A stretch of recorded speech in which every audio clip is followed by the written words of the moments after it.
یہ جو ایک نئے قسط کا آغاز میں کر رہا ہوں کیونکہ بالکل قریب ہے، اس کا عنوان ہے آغاز جنگ۔ قادسیہ عراق عرب کا مشہور شہر تھا۔ اس کے ایک طرف شاہ پور کی خندق تھی، دوسری طرف دریائے فرات کی مشہور نہر عتیق اور بیچ میں آبادی۔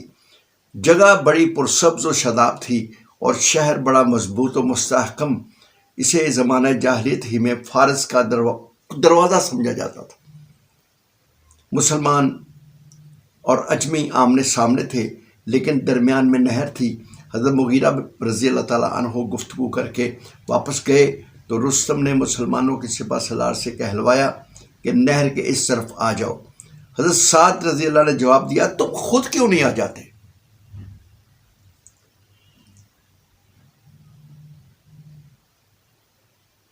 جسر کے بارکے میں مسلمان دریائے فرات کے اس پار گئے تھے تو دشمن نے اسلامی لشکر سے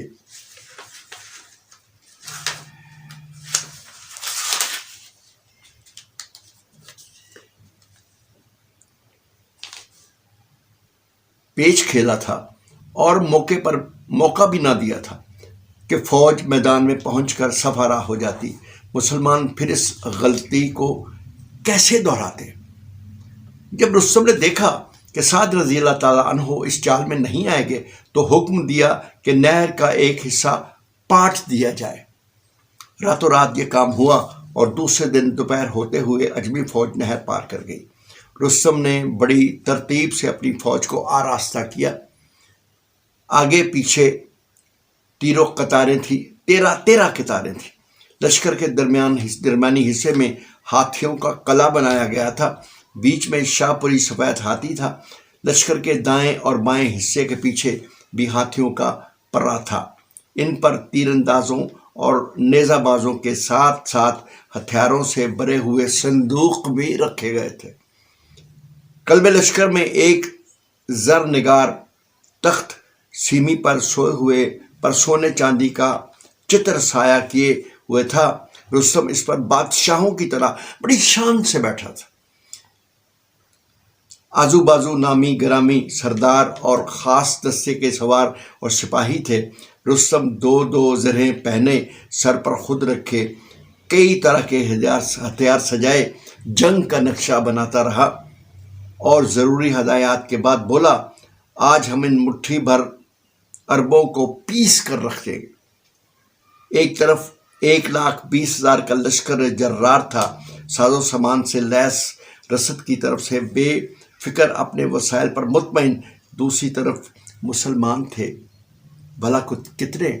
صرف 30,000 مجاہد، اور جو کچھ ساز و سامان جمع ہوتا گیا تھا، ساتھ رسد کے لیے اللہ پر بھروسہ تھا۔ سب سے بڑی فکر کی بات یہ تھی کہ حضرت سعد بن ابی وقاص رضی اللہ تعالیٰ عنہ سپہ سالار لشکر بیمار تھے اور اس قابل نہ تھے کہ وہ قدم بھی چل سکتے، لیکن اللہ کے سپاہی ان ساری باتوں سے بے نیاز تھے۔ دوستو، آج اس قسط نمبر 81 کا یہیں پہ اختتام کرتے ہیں۔ انشاءاللہ رحمان اگلے جمعۃ المبارک اللہ کی توفیق سے آپ کے سامنے قسط نمبر 82 کے ساتھ آؤں گا۔ تب تک اپنے بھائی طارق ملک کو دیجیے گا اجازت۔ جانے سے پہلے ایک حدیث مبارکہ، آپ صلی اللہ علیہ وسلم نے ارشاد فرمایا کہ اپنی نمازوں کی حفاظت کرو اور نماز کو نمازوں کے وقت پر ادا کرو، اور نماز بھی ایک بات کہتی ہے کہ تم مجھے آرام کے ساتھ ادا کرو۔ جو شخص نماز کو آرام کے ساتھ، سکون کے ساتھ، خشوع و خضوع کے ساتھ ادا نہیں کرتا، نماز اسے بد دعا دیتی ہے۔ نماز کہتی ہے کہ تم نے مجھے برباد کیا ہے، اللہ تمہیں برباد کر دے۔ لہٰذا دوستو، اپنی نمازوں کو آرام کے ساتھ، خشوع و خضوع کے ساتھ آپ ادا کیا کریں، اور کوے کی طرح ٹھونگے مارنے سے نماز ادا نہیں ہوتی۔ اس کے بعد میں آپ سے یہ عرض کروں گا کہ آپ میرے ابتدا چینل کو سبسکرائب کیجئے، شیئر کیجئے، لائک کیجئے، اور کمنٹ باکس میں اپنے کمنٹ ضرور دیجئے۔ اس سے یہ ہوگا کہ ہمارے یہ پروگرام جو ہیں پوری دنیا میں جو دیکھے جاتے ہیں، اللہ کی توفیق سے ہو سکتا ہے کوئی غیر مسلم جو ہماری زبان کو سمجھتا ہو یہ سن کے اللہ کی توفیق سے مسلمان ہو جائے. تو دیجیے اپنی بھائی طارق ملک کو اجازت. انشاءاللہ رحمان اگلا جمعۃ المبارک آپ کے سامنے قسط نمبر 82 کے ساتھ میں حاضر ہوں گا. تب تک کے لیے السلام علیکم ورحمۃ اللہ وبرکاتہ. اللہ حافظ.